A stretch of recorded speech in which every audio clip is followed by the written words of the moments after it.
Nibyo wabisomye neza, Chorale Mary Melody Family.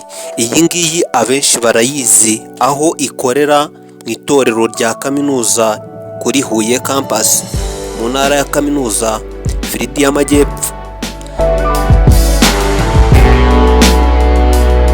Si aho gusa, ahubwo bitewe n'indirimbo zabo nziza kandi nyinshi zitandukanye mu Rwanda ndetse no hanze yarwo, barayikunda kandi barayizi.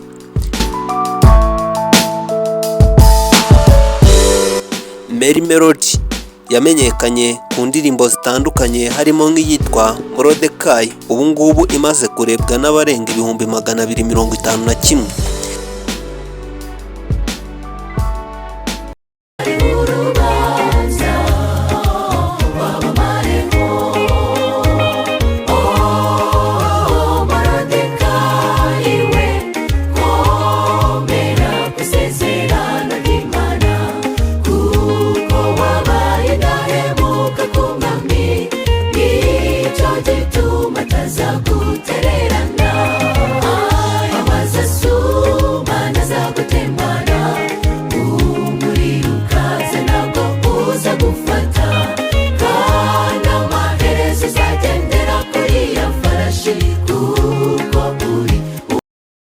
Siyo gusa, ahubwo izindi zizwi cyane nk'iyitwa Igare yarebwe n'abantu 61,000. Igare ryageze rihabwa nimara gutsinda, umunsi Yesu azabashe kujyana abizeye. Nubwo urugendo rugoye, ubutayu ari burebure, Yesu bamukomejeho, nyemerera tujyane. Igare ryageze rihabwa nimara gutsinda, umunsi Yesu azabashe kujyana abizeye. Nubwo urugendo rugoye, ubutayu ari burebure, Yesu bamukomejeho, nyemerera tujyane. Bafite n'izindi nyinshi harimo nka Ahirengeye irahari, n'izindi mwakunze nawe ushobora gushyira hano ukarondora. Ubu ngubu nyemerera tubane mugezeho amateka y'incamake y'uburyo iyi korali yatangiye umurimo mu itorero ry'Abadiventiste b'umunsi wa karindwi kugeza uyu munsi tuyibona irimo abaririmbyi barenga 60. Nyuma ya Jenoside yakorewe Abatutsi, icyahoze ari Kaminuza Nkuru y'u Rwanda, Université Nationale du Rwanda cyangwa se INARI, kuri uyu munsi ariyo Kaminuza y'u Rwanda UR, aho yakoreraga uyu munsi niho hakorera ishami ryayo rya Huye.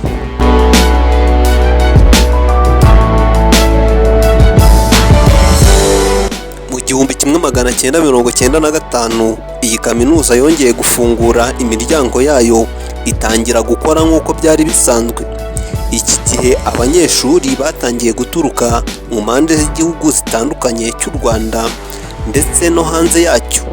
Umunsi umwe abari baje kwiga muri iyi kaminuza, abasore babiri baraganiriye, umwe abaza mugenzi we niba badashobora gushinga umuryango w'abaririmbyi.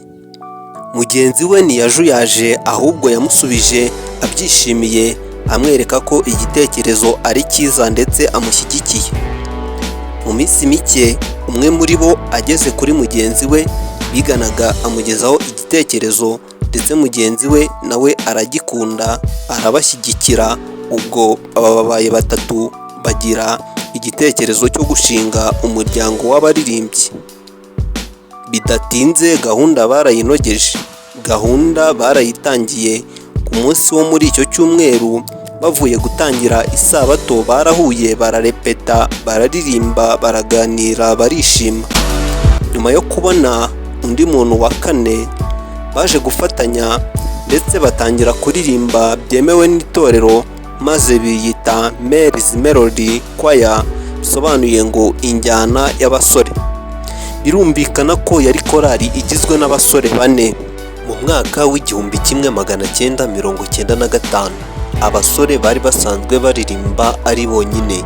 Ibi ngibi byarahindutse ubwo bakiraga umukobwa ku nshuro ya mbere. Uyu nguyu yitwaga Janet, uyu nguyu ntabwo yari umudivantiste w'umunsi wa karindwi, ariko nyuma yo kumva amajwi y'abasore barepeta igihe kirekire yarabakunze ndetse akajya abasura inshuro nyinshi, byaje kurangira abasabye ko yaba umunyamuryango wabo, nabo barabyemera, birumvikana yahise aba umudivantiste w'umunsi wa karindwi.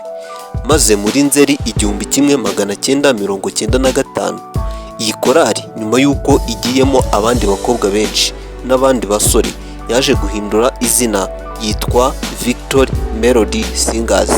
Iyi korali kandi nyuma yaje guhinduka izina nanone yitwa Mary Melody Choir. Ubu ngubu iyi korali ntabwo ikitwa Mary Melody Choir gusa, ahubwo ku izina ryayo hiyongeyeho family, bituma yitwa Mary Melody Family Choir cyangwa se umuryango, nyuma y'ibikorwa bitandukanye bibahuza. Ibyo bikorwa birimo nk'ubukwe, ubusabane. Si ibyo gusa, ahubwo harimo no gufashanya mu bundi buryo butandukanye, bwaba ubw'iterambere, bwaba ibya mwuka ndetse n'ibindi. Iyi korali ikindi gituma iba umuryango itakiri korali gusa, nuko umubare wabo wiyongereye ukava ku bantu bakeya, uyu munsi akaba ari umubare munini utubutse. Ibi ngibi biyiha kwitwa Mary Melody Family Choir. Ku wa 13 Ukuboza 2025 iyi korali yijihije isabukuru y'imyaka 30. Yari ifite insanganyamatsiko ivuga ngo 3 decades of grace cyangwa se ibinyacumi bitatu by'imbabazi z'Imana. Icyo cyari igitaramo bakoze cyitabiriwe n'abatari bake hano mu gihugu cy'u Rwanda ndetse no hanze yacyo. Iyi korali ntabwo bahuzwa no kuririmba gusa, ahubwo iyi korali ikora ibikorwa bitandukanye, harimo nko kubakira abantu batishoboye amazu yo kubamo. Si ibyo gusa, ahubwo basura abarwayi kwa muganga hirya no hino mu bitaro hatandukanye, bakabagemurira ibyo kurya. Gutangira ubwisungane mu kwivuza abatabashije kububona.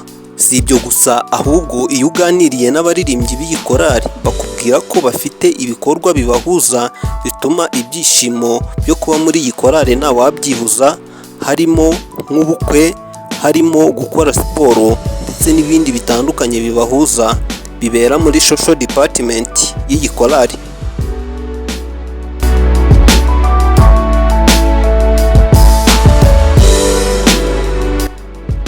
Iyi korali kandi ifite umwihariko uruta uw'ayandi makorali kubera ko iririmbamo abanyeshuri baba baje kwiga muri kaminuza y'u Rwanda baturutse mu turere 30 tw'igihugu cy'u Rwanda. Si ibyo gusa, ahubwo bitewe n'abayitangiye benshi n'abagenda barangiza bagenda bajya gukomereza amasomo yabo hanze ku mugabane w'i Burayi, ndetse bivugwa yuko abo ngabo nabo bagenda bakaba baba abanyamuryango wayo.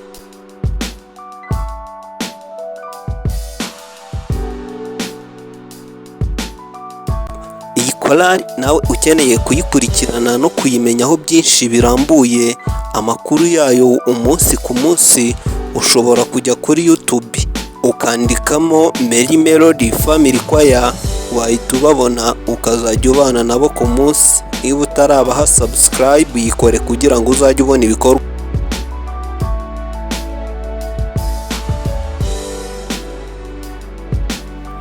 Wowe wabanye natwe turagushimiye, wakoze kudukurikirana, turagukunda cyane. Korali Mary Melody Family kandi uyu munsi bakora ibikorwa bitandukanye, nawe wakifatanya nabo ubatera inkunga mu buryo butandukanye bw'amasengesho ndetse no kubana nabo. Wakoze cyane kubana natwe, turagushimiye.